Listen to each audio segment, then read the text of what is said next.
सिद्धेभ्यः ॐ नमः सिद्धेभ्यः ड़मो अरिहंताड़म ड़मो सिद्धाड़म ड़मो आईरियाड़म ड़मो वचायाड़म ड़मो डोए सब साहोड़म चलते फिरते तीर्थ हैं हरते सब संता हम तो बस इतना जानते आप सरीखया हम तो बस इतना जानते आप सरीखया। कुंडलपुर के बड़े बाबा की, मूलैक श्री आदिनाथ भगवान की, सिरपुर के श्री पार्श्वनाथ भगवान की, परम पूज्य आचार्य भगवान गुरुदेव शिक्षाड़ विद्यासागर जी महामराज की, परम पूज्य मुनि शिक्षाड़ विमल सागर जी, अनंत सागर जी, धर्म सागर जी आदि समस्त तीन कमनों करुण मुनिराजों की, 10 लक्षण महापर्व की, उत्तम संयम धर्म की। बोले बोले परम पूज्य मुनि श्री विमल सागर जी महाराज की जय। पूज्य श्री भाव सागर जी मुनिराज की, समस्त मुनि संघ की। आज का छठवां दिन जो छठा हुआ है पर्युषण पर्व, आधे से ज़्यादा यानी 60% होने की ओर है। लोगों को जिनके उपवास आदि चल रहे हैं वह एक एक दिन गिन रहे होंगे। लोग सोच रहे होंगे कि बस अब शीघ्र यह पर्व पूरा हो। और कुछ लोगों में हम देखते हैं वैसे तो उदासीनता रहती है, और पर्युषण पर्व में कुछ लोगों के एकासन चलते, कुछ के उपवास चलते तो और उदासीनता आ जाती है। एक व्यक्ति ने कभी उपवास नहीं किया था, वो बोले महाराज जी हमारी भावना है या तो हम उपवास करें एकासन करें, डावाडोल थे कल। तो हमने उनसे बोला कि ऐसा करो सुबह कुछ नहीं लो, शाम को देख लेना। तो शाम को अचानक बारिश हो गई और उनका मन बन गया कि अब निर्जल उपवास ही हम करेंगे। देखो स्लो ड्राइव लॉन्ग लाइफ। इसलिए जिस प्रकार से व्यापार में, प्राणायाम में, योग में या अन्य विद्या में धीरे धीरे क्रमशः अपन प्रयास करते, पुरुषार्थ करते, मेहनत करते और अभ्यास करते हैं तो उसमें महारत हासिल हो जाती है। पहले एक उदाहरण से सुनाते, एक राजा और रानी थे और दोनों राजा रानी छत पर खड़े हुए थे महल की, और महल की छत पर खड़े खड़े देख रहे थे एक बछड़ा था गाय का। तो दोनों में ऐसी चर्चा चलती है, उस बछड़े को उठाकर लाओ। तो पहले राजा जाता है और नीचे से बछड़े को उठाकर लाता है ऊपर तक, फिर छोड़ के आता है। फिर रानी जाती है, रानी भी उस बछड़े को उठाकर लाती है, ऊपर तक छोड़ आती है। बहुत दिन व्यतीत हो जाते हैं और रानी से कहा जाता है कि फिर से उस बछड़े को उठा के लाओ। तो रानी उठाकर ऊपर ले आती है, और फिर राजा से भी कहा जाता है तो राजा जाता है और बछड़े को नहीं उठा पाता। अब क्योंकि वह लगभग 1 वर्ष का लगभग हो गया था, कुछ महीनों का होगा। तो करत करत अभ्यास तें जड़मती होए सुजान, यानी अभ्यास करने से सब कुछ हासिल हो सकता है। ऐसा नहीं सोचें। हम कई बार बोला करते हैं कि जैसे किसी को पूजन नहीं आती है, अभिषेक नहीं आता है करना, आहार देना नहीं आता है, तो अपन को सिखाना चाहिए। जैसे नई बहू आती है तो उसको सिखाओगे तो वह सीख जाएगी, और नहीं सिखाओगे गुस्सा होगे तो वह भग जाएगी। तो कई बार अपने यहाँ जैन दर्शन बहुत कठिन है, जैन धर्म, इसलिए लोग दूर भागते हैं। युवा वर्ग दिखता ही नहीं, सब लोग अपनी अपनी वेदी पे अभिषेक कर रहे होंगे पूजन करके, और उन्हें कोई पर्युषण से मतलब नहीं रहता है। बस अब तो धर्म जो रहता बूढ़े पुराने लोगों का हो गया बस। पहले भी ऐसी स्थिति थी, लेकिन जब आचार्य भगवान की कृपा हुई, मुनिराजों ने जब उपदेश दिया, साधुओं ने उपदेश दिया, तो आज युवा लोग जुड़ने लगे हैं। एक व्यक्ति पूजन कर रहा था और कुछ सुगंध सी आ रही थी, तो हमने कहा इस सुगंध को तुम परिवर्तित कर सकते हो चंदन की सुगंध में। डिटेल्स में नहीं बताएंगे क्योंकि बहुत सारा डिटेल बताने में समय की सीमा रहती है, सीमा के अंतर्गत ही बोलना है। तो पूजन की द्रव्य की जब बात आई तो हमने यही बोला, अभी ललितपुर में पूज्य सागर जी महाराज हैं, और पूज्य विमल सागर जी महाराज, अनंत सागर जी महाराज, धर्म सागर जी महाराज, और उनसे बड़े पूज्य सागर जी, वो इन सबके क्या थे, मुखिया, मतलब मुखिया माने मुख्य, मुखिया नहीं बोल सकते, मतलब लीडर, नेतृत्व करने वाले। और बाजार में जो सबसे अच्छी बादाम मिलती थी बड़ी बड़ी लाते थे छांट कर, और पूजन की द्रव्य इतनी अच्छी चढ़ाते थे कि पूज्य सागर जी, सुधा सागर जी महाराज का जब चतुर्मास चल रहा था तब हम बाहर से ही प्रवचन सुनते थे, अंदर नहीं जाते थे।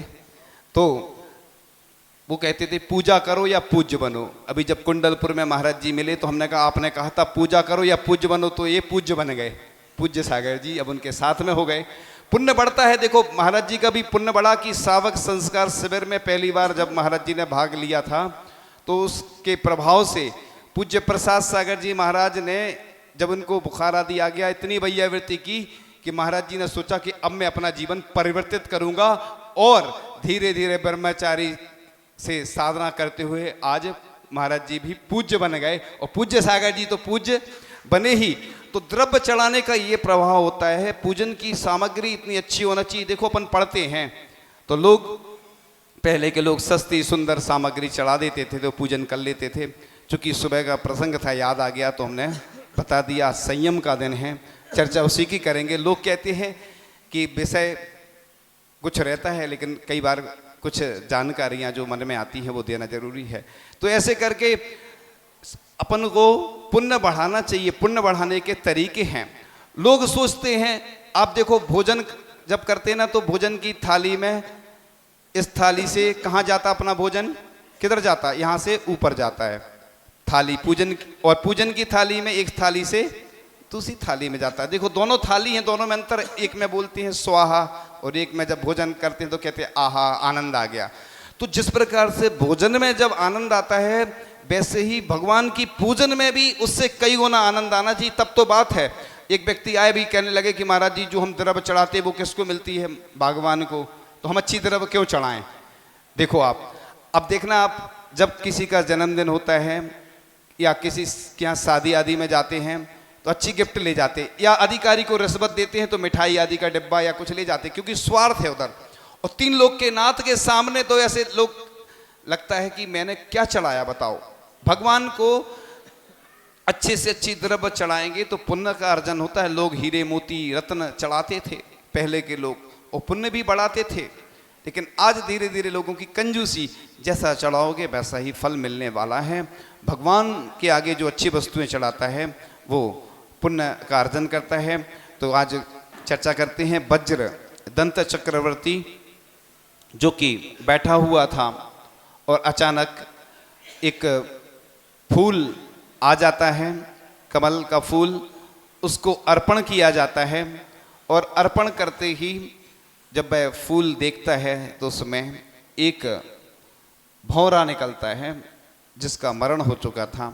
उस भौरे को देखकर उसको वैराग्य उत्पन्न होता है और उसके निमित्त से वह अपने पुत्रों को बुलाता है और राजगद्दी सौंपता है। पुत्र भी पूछते हैं कि आप ऐसा क्यों कर रहे हैं, तो उसने कहा इस संसार में कोई सार नहीं है इसलिए मैं ये छोड़ रहा हूँ। और वह पुत्र भी समझ जाते हैं तो वह मना कर देते हैं। फिर एक गर्भ में एक शिशु था, उसको ही वैसे ही राज तिलक करके वह दीक्षा धारण कर लेते हैं। कैसे कैसे वैराग्य के ऐसे निमित्त उत्पन्न हो जाते थे।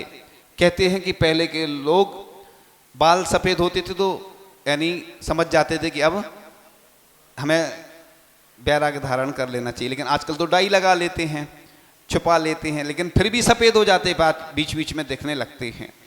अब सोचो तन का क्या श्रृंगार रचाना, मन श्रृंगारो तो जाने। यानी वस्तुतः जो क्रीम पाउडर लिपस्टिक ये लगाए जाते हैं इससे वास्तविकता तो बाद में दिखी जाती है, क्योंकि अलग से समझ में आ जाता है कि आपने डाई लगाई है, क्रीम लगाई है, पाउडर लगाई है। कितना श्रृंगार करता है, इन सौंदर्य प्रसाधन में कितनी हिंसा होती है ये भी हमें देख लेना चाहिए।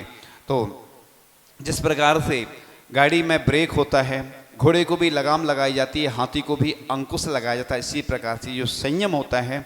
इसीलिए मुनि महाराज संयम जैसे ही धारण करते, पिच्छी उनके हाथ में आती है तो अपने आप जीवन परिवर्तित होता चला जाता है। क्योंकि पुराने संस्कार रहते हैं, उन संस्कार के वशीभूत होकर कई बार कितने ऐसे कर्मों का अर्जन होता रहता है।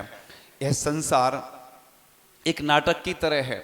जैसे कोई आप नायक देखते हैं, नायक होता है, वह रोल करता है, कभी गरीब बन जाता है, कभी अमीर बन जाता है, कभी भिखारी बन जाता है, कितने तरह के रोल करता है, वह रोल करता रहता है, लेकिन उसमें वह लिप्त नहीं होता, वह अपने आप को एक कलाकार ही मानता है।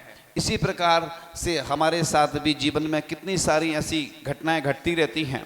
प्रतिदिन लोग आते हैं, किसी को कोई बीमारी रहती है, किसी को कोई आर्थिक रूप से समस्या रहती है, किसी के यहाँ पुत्र नहीं है, किसी के यहाँ कई अन्य समस्याएं। यानी आचार्य भगवान बोलते हैं कि मुनि महाराज को तो सिर्फ 22 परिचय होते हैं और ग्रस्तों को कितने होते हैं? 2200 परिचय। कष्ट ही कष्ट सहन करता रहता है, लेकिन घर छोड़ने का मन नहीं होता है। और जिनको ऐसे निमित्त बनते हैं, मुनि महाराज बन जाते हैं, संयम को धारण कर लेते हैं, तो बस उनके जीवन में धीरे धीरे विकास होना प्रारंभ हो जाता है। जिस प्रकार से लोगों को कई बार घाटा भी लगता रहता है, और घाटा लगने के बावजूद भी कई लोग ऐसे हैं जो दुखी हो जाते हैं, और कई लोगों को हार्ट अटैक हो जाता है। अब तो हर व्यक्ति अपने दिल को संभालते रहना, हृदय को संभालते रहना, क्योंकि अब तो मोबाइल का जमाना है। पहले तो लोगों को सूचना बाद में मिलती थी, अब तो आजकल पल पल में ऑनलाइन चलता रहता है व्यापार, और उसमें खबर आती रहती है कि सोना इतना बढ़ गया, इतना घट गया। अब लोग तुरंत अटैक आ जाता है। अब सोचिए, जीवन भर इतना जोड़ा, लेकिन जीवन ही चला गया, समाप्त हो गया। अब क्या? कुछ नहीं, सब चला गया, दूसरों को छोड़ दिया अपन ने। तो पल पल सावधानी रखने की आवश्यकता है। कब किसकी किससे अनबन हो जाए, मोबाइल में कब किसकी कैसी बुरी खबर मिल जाए। अच्छी खबर भी मिलती रहती है और बुरी खबर भी मिलती रहती है। तो व्यक्ति को पल पल सावधान रहने की आवश्यकता है। कब क्या घटना घट जाए, कोई भरोसा नहीं। इसलिए आप अपने जीवन में अगर उन्नति चाहते हैं तो क्रमशः संयम को धारण करें और प्रतिमाओं का पालन करें। ऐसा नहीं सोचें कि प्रतिमाओं से कुछ होने वाला नहीं है। घर में रहकर जो प्रतिमाओं का पालन करता है बड़ा पुण्यशाली होता है, क्योंकि पुण्यशाली व्यक्तियों को ही ऐसे अवसर प्राप्त होते हैं। आप ये नहीं सोचना कि ये प्रतिमाधारी हैं, ये तो ऐसे ही हैं, तो ग्रस्त हैं। ऐसा नहीं है, वह घर में रहकर भी सामयिक कर रहा है, शुद्ध भोजन कर रहा है, प्रतिमाओं का पालन कर रहा है और साधुओं के अनुचर बनकर वह रह रहा है, क्योंकि ऐसे ही लोग काम आते हैं। हमने देखा है, बहुत सारे जीवन के अनुभव हैं कि जब भी बिहार आदि होता है तो बस बिहार में चुनिंदा लोग ही दिख पाते हैं, क्योंकि लोगों को चलने की आदत समाप्त हो गई। प्रातःकाल की बेला में जब महाराज जी जाते हैं तो बस कितने लोग दिखते हैं? 2-4 लोग, और समर्पित व्यक्ति जो रहते हैं। और बाद में हो सकता है कोई उनका सहयोग करने वाला मिल जाए तो बात अलग है। इसी प्रकार से आहार चर्या में तो ऐसे पुण्यशाली व्यक्ति ही साधु की चर्या में सहायक हो पाते हैं। अब पहले ऐसा होता था, अभिषेक ऐसे ही होता था, शांति धारा ऐसे ही होती थी, लेकिन आजकल कैसे होने लगी?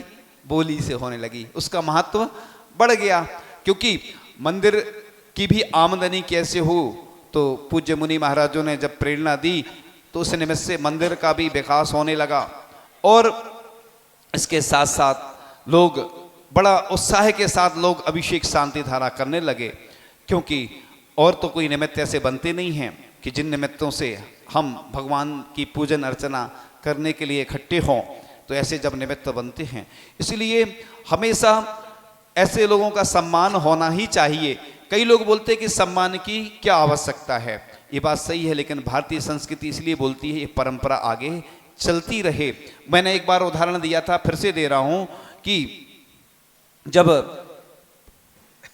युद्ध पूर्ण हो गया और रामचंद्र जी की भावना हुई, ये दूसरी रामायण की अपेक्षा से बता रहा हूं, कि सबका सम्मान होना चाहिए जिन जिन्होंने योगदान दिया है इस कार्य में। तो लिस्ट पड़ी गई, सूची पड़ी गई, और सूची में सबका नाम तो आ गया, हनुमान जी का नाम नहीं आया। अब क्या करें बताओ? सब लोग कहने लगे अरे हनुमान जी छूट गए, ऐसा कैसे हो गया? सब लोगों ने रामचंद्र जी से कहा कि आपने मेन जो व्यक्ति है जिसने सबसे ज़्यादा मेहनत की उनका नाम छोड़ दिया। तो उन्होंने जो बात कही कि मेरे मन में ऐसी कभी भावना नहीं आए कि मैं हनुमान का सम्मान करूं, क्योंकि मैं जो उसने काम किया है मैं उसका ऋण चुका ही नहीं सकता हूं। तो कई बार ऐसे लोग छूट जाते हैं, कई बार ऐसा होता है, और कई बार सम्मान समारोह के साथ अपमान समारोह भी होता है, इसलिए जो छूट जाते हैं। इसलिए हमको ये ध्यान, हमें ये भारतीय संस्कृति, भारतीय परंपरा कि जो भी अच्छा काम करता है, कोई अच्छा दान करता है, कोई संयम ग्रहण करता है, कोई प्रतिमाधारी है, उनको हमें उचित सम्मान देना चाहिए। ये हमारी भारतीय संस्कृति है। और हम देखते हैं उल्टा होता है, लोग सम्मान कराने के लिए तो हमेशा तैयार रहते हैं, लेकिन करने की बात आती है तो दूर भाग जाते हैं। ऐसा नहीं होना चाहिए। जो भी व्रत उपवास करते हैं और जो भी अच्छा कार्य करते हैं, उनका सम्मान इसलिए किया जाता है कि जिससे और लोग देखकर भी उससे प्रेरणा लें कि हमें भी ऐसे ही कार्य करना है। ये तो हमारी भारतीय संस्कृति की देन है, चल रहा है। और हम संयम की बात चल रही थी कि हमारे आचार्य भगवान का अभी कुछ वर्ष पूर्व संयम स्वर्ण महोत्सव मनाया था। आचार्य भगवान के 50 वर्ष पूर्ण हुए और पूरे भारत में बहुत अच्छे से कीर्ति स्तंभ भी बनाए गए और आचार्य भगवान के जो ग्रंथ थे उनका प्रकाशन हुआ। उसके साथ साथ स्वर्ण ग्रंथ, रजत ग्रंथ, ताम्रपत्र पर भी मूक माटी जैसे ग्रंथ उत्कीर्ण किए गए। क्यों किए गए? इसलिए नहीं किए गए कि आचार्य भगवान ने कहा। आचार्य भगवान ने तो बाद में जितने लोग थे उनको यही कहा, ये क्या आवश्यकता है। आचार्य भगवान कभी भी ये नहीं चाहते कि हमारी कोई ख्याति पूजा लाभ के लिए कोई कुछ काम करे। इसलिए अब इस बार आचार्य पदारोहण दिवस वर्ष चल रहा है, बस 2-3 महीने से नवंबर में, शायद संभवतः 10 नवंबर को आचार्य श्री के 50 वर्ष आचार्य पद पर आसीन हुए, हो जाएंगे 50 वर्ष पूर्ण।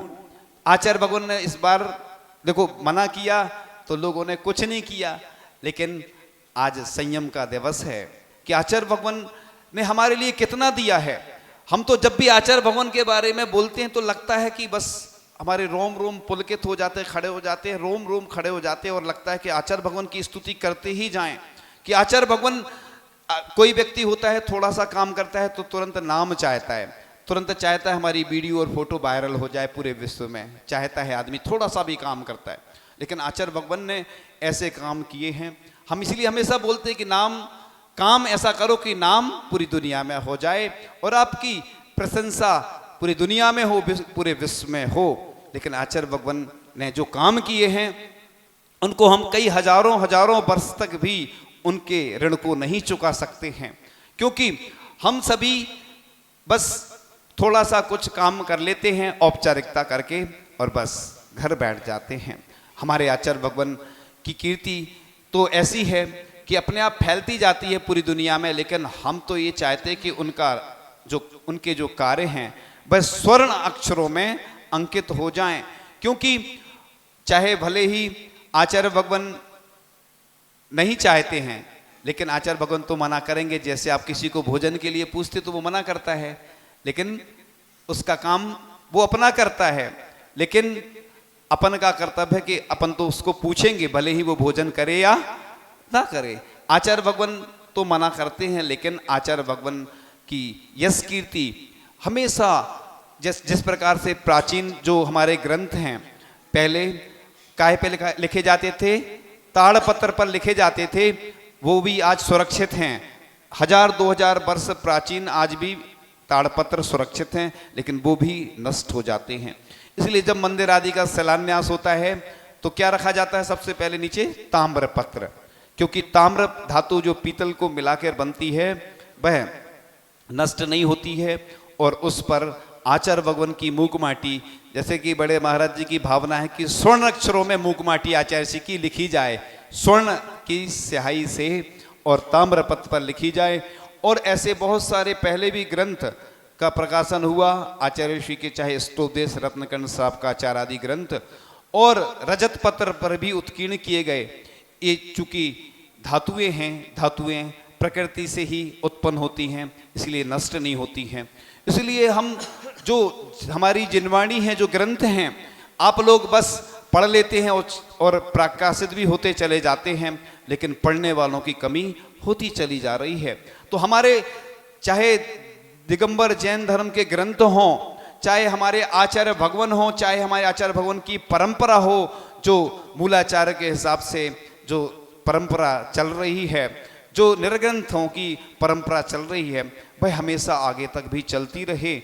और आचार्य भगवान ने जो चाहे चिकित्सा के क्षेत्र में, चाहे शिक्षा के क्षेत्र में, चाहे अन्य क्षेत्रों में जो भी आचार्य भगवान की प्रेरणा से जो हमारे लिए जो वरदान मिले हैं, उन सब के उपक्रम चलते रहें। पूर्व में हमने पहले भी कई बार इन बातों को रखा है। तो 3 गति 83,99,999 योनियों में संयम दुर्लभ है। और आचार्य भगवान की ही कृपा है कि आज जिन शासन की प्रभावना पूरे विश्व में हो रही है, उनने ऐसे शिष्य तैयार किए कि उन शिष्यों के निमित्त से आज देश नहीं विदेशों में भी लोग लाभ ले रहे हैं और पर्युषण पर्व मना रहे हैं। ऐसी ही उनकी कृपा, उनका बरदस्त हम सबके ऊपर बना रहे और उनके द्वारा जो भी हमें मार्गदर्शन, प्रेरणा, सानिध्य प्राप्त हो, वह आगे भी होता रहे और आचार्य भगवान की कृपा सबके ऊपर बनी रहे। और तिल्लोय परिणति ग्रंथ में लिखा है कि पंचम काल के अंत तक मुनि आरिका श्रावक श्राविका रहेंगे, पंचम काल के अंत तक। इसलिए डरने की बात नहीं है। जब तक लगभग 18,500 वर्ष के लगभग जितने भी वर्ष बचे हैं, उतने वर्षों तक हमारा जिन धर्म रहेगा। इसलिए आप लोग बस तन मन धन से सहयोग देते रहें, चिंता नहीं करो। मैं सबसे ज़्यादा गरीब आदमी के साथ रहता हूँ। क्यों रहता हूँ? क्योंकि अमीर तो अमीर हैं ही, उनको अमीर बनाने की जरूरत नहीं, लेकिन मैं चाहता हूँ कि जितने गरीब हैं सब अमीर बन जाएं। हमारी तो यही भावना है। उनका पुण्य कैसे बढ़े? जो होता है गरीब वह होता है पुण्य प्रभु के करीब। इसलिए आप चिंता नहीं करो। जिसको कुछ नहीं आता है उसको सब कुछ आता है। आचार्य भगवान बोलते हैं बस नमोकार मंत्र ही आना चाहिए। तो देश व्रत और कुछ नहीं, सुबह का नाश्ता है, इसका परंपरागत मोक्ष से सीधा वास्ता है। जो देश संयम को अंगीकार कर लेते हैं उनके लिए ही खुल पाता मोक्ष का रास्ता है। तो आचार्य भगवान की कृपा से हम सब के लिए बहुत कुछ मिला है।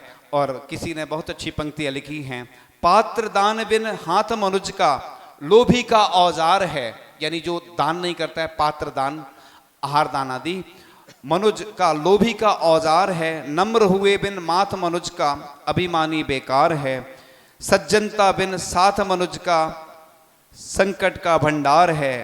परमेश्वर बिन नाथ मनुज को भटकाता संसार है।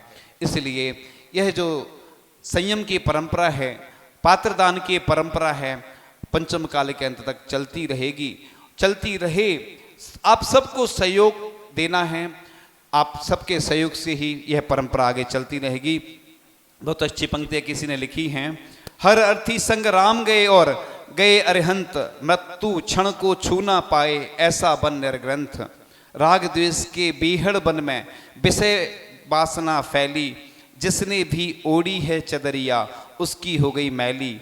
अमृत पीकर मरे देवता कौन हुआ जयवंत, मृत्यु क्षण को छू ना पाए ऐसा बन निर्ग्रंथ। सरोवर सूखे हंसा उड़ गए, बिखर गए सब मोती, उजली मैली पड़ी चदरिया सबनम आंख भिगोती। विघटित होता जूड़ता मैला इसका आदि ना अंत, मृत्यु क्षण को छू ना पाए ऐसा बन निर्ग्रंथ। उदयाचल ने अक्षर लिख के अस्ताचल ने बाँचे, सूर्य पड़ा निस्तेज सेज पर बढ़ने लगे सन्नाटे। प्रश्न पूछती वृक्षलताएं कब आएगा बसंत, मृत्यु क्षण को छू ना पाए ऐसा वन निर्ग्रंथ। तो आचार्य भगवान की कृपा सबके ऊपर बरसती रहती है और दुनिया उसके लिए तरसती है। तो इस प्रकार से आप लोग आचार्य भगवान के हिसाब से चलते रहें। संयम के बारे में लिखा है कि असी मसी कृषि विद्या शिल्प व्यापार के द्वारा प्राणी शरीर धन पुत्र के लिए जितनी मेहनत करता है उतना पुरुषार्थ यदि एक बार भी संयम के लिए करे तो निर्मल अनंत सुख को क्या प्राप्त नहीं करेगा, अर्थात अवश्य प्राप्त करेगा। इसलिए आप लोग आत्म संयम की रक्षा खजाने के समान करें, ऐसा उपदेश दिया जाता है। और अपन जो भी वचन बोलें ऐसे वचन बोलें कि लोगों को कष्ट ना हो, क्योंकि कई बार ऐसे वचन बोले जाते हैं कि लोगों को कष्ट हो जाता है, वो मंदिर आना छोड़ देता, पूजन करना छोड़ देता है, तो इसका दोष आपको ही लगता है। इसलिए मंदिर में सभी लोगों को ऐसी भावना हो कि सब लोग जुड़ें। कोई भी सामूहिक कार्य होता है तो सामूहिक कार्य एक साथ ही करना चाहिए।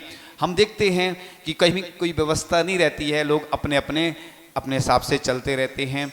अगर सामूहिक कार्य होते हैं तो उसमें आनंद भी आता है और एक साथ जिन धर्म की प्रभावना होती है, हम दूसरे लोगों से सीख सकते हैं। दूसरी जाति वाले लोग जब भी कोई मुसीबत आती तो एक दूसरे का साथ देते हैं, लेकिन जब हमारी बात आती है तो हम एक दूसरे की टांग खींचने में लगे रहते हैं। इसलिए हम लोग मिल कर के काम करें।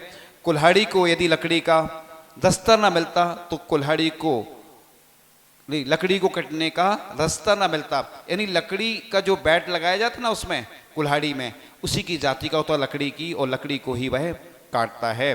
तो अपना हित करने से दूसरे का हित होता ही है। और आपके जीवन में संयम आए, इन्हीं भावनाओं के साथ परम पूजाचार्य भगवान गुरुदेव शिक्षण विद्यासागर जी महामुनिराज की बोले पूज्य श्री भाव सागर जी मुनिराज की। महाराज जी ने संयम के दिन विश्व के वर्तमान के सबसे बड़े संयमी को उदाहरण स्वरूप हमारे सामने